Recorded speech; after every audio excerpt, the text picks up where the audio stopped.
Sina nagogera bwedda manyi omwana wange ngenda kulya naye olunaku olukulu endabiddeawo nga biganye sina nakyeŋŋamba kati. Olwayo tuzze twetegese okulaba nti olwayo tulweyambise okufuna ebyo bye twalema okufuna nga tulemesezza okugenda ekigo mu prison.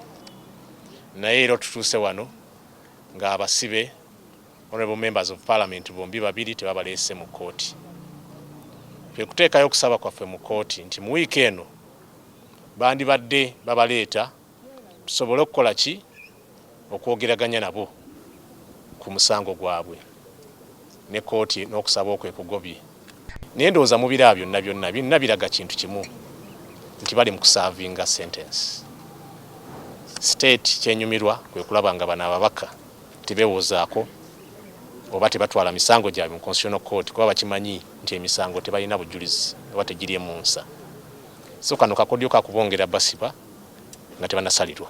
Sina nagogera bwedda manyi omwana wange ngenda kulya naye olunaku olukulu endabiddeawo nga biganye sina nakyeŋŋamba kati. Ensonga eno tugenda gitwala ku international level oba tugenda kuba oba kyetagisa genda ku kkooti y'ensi yonna tugenda kukikola olw'ensonga abantu baffe tebafunye bwenkanya